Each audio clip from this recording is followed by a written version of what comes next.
नानाभाऊ पटोले जे काँग्रेसचे नेते आहेत, माजी महाराष्ट्राचे अध्यक्ष, यांच्याबरोबर आपण बोलणार आहोत। आता जे अर्थसंकल्पीय अधिवेशन झालं मुंबईला, या ठिकाणी अधिवेशनामध्ये सर्व शिक्षा अभियान यांचा मुद्दा नानाभाऊने उचललं होतं।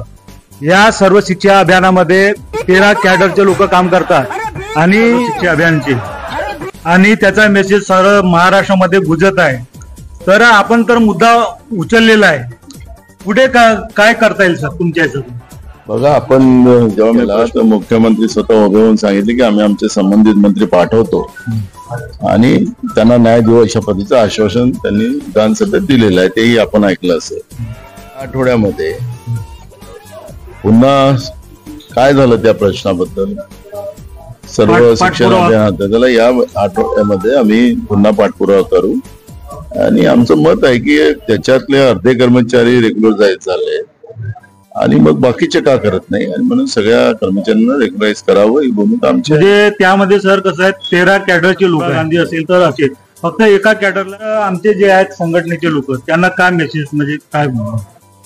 बघा, हे सरकार आंधळी बैरी आहे आणि यांना सत्तेचा माज आहे, त्यामुळे या सरकारच्या कानाखाली म्हणजे महात्मा गांधीच्या पद्धतीनं आंदोलन केलं पाहिजे आणि झोपेचं सोंग करणारी सरकारला जागा केलं पाहिजे, न्याय मिळेल। कारण की एकदा आम्हाला न्याय मिळते असं तुम्हाला आशा त्यांनी दाखवली, पण जिथपर्यंत न्याय मिळत नाही तिथपर्यंत शांत बसायचं नसते, आणि म्हणून संघटनेच्या लोकांनी ही लढाई कायम ठेवा, आम्ही तुमच्या पाठीशी आहोत। एका कॅडरला फक्त युती शासनाने परमनंट केलं, कायम केलं, तर या संदर्भामध्ये आम्ही नानाभाऊ यांच्याबरोबर बोलणार आहोत की बाकीचे उरलेले 12 जे कॅडरचे लोक आहेत काय करणार आहात।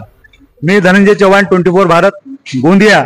तर नानाभाऊंनी मोठ्या जोरानं आणि शिवाजी महाराजांची तलवार काढून एक आपलं जे महाराष्ट्रामध्ये सर्व शिक्षा अभियानामध्ये जेवढे कंत्राटी 18 वर्षापासून 25 वर्षापासून कार्य करत आहेत, अशा लोकांसाठी आवाज केला। आज पूर्ण महाराष्ट्रामध्ये नाना पटोले यांचं नाव या संघटनेच्या मार्फत पुढे येत आहे।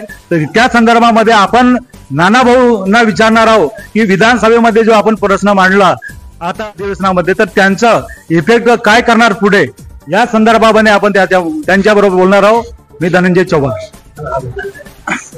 या मागील ज्या अर्थसंकल्प अधिवेशनामध्ये नानाभाऊ जे आमचे आमदार आहेत तिथले आणि काँग्रेसचे नेते, सर आपण एक मुद्दा उचललेला होता की कंत्राटी आठवड्यामध्ये पुन्हा काय झालं त्या प्रश्नाबद्दल सर्व शिक्षण अभियानात, त्याला या आठवड्यामध्ये आम्ही पुन्हा पाठपुरावा करू आणि आमचं मत आहे की त्याच्यातले अर्धे कर्मचारी रेग्युलर जायचे झाले आणि मग बाकीचे का करत नाही, आणि म्हणून सगळ्या कर्मचाऱ्यांना रेग्युलराइज करावं ही भूमिका आमची। म्हणजे त्यामध्ये सर कसं आहे, 13 कॅडरचे लोक आहेत, जनतेच्या पाठीशी उभं राहून त्यांच्यासाठी लढा द्यावा, म्हणजे स्थानिक लेवलवर जिल्हा परिषद त्यांना लढा द्यावा, हा संदेश मी या निमित्तानं देणार। असे होते नानाभाऊ पटोले, धनंजय चव्हाण, 24 भारत, गोंदिया।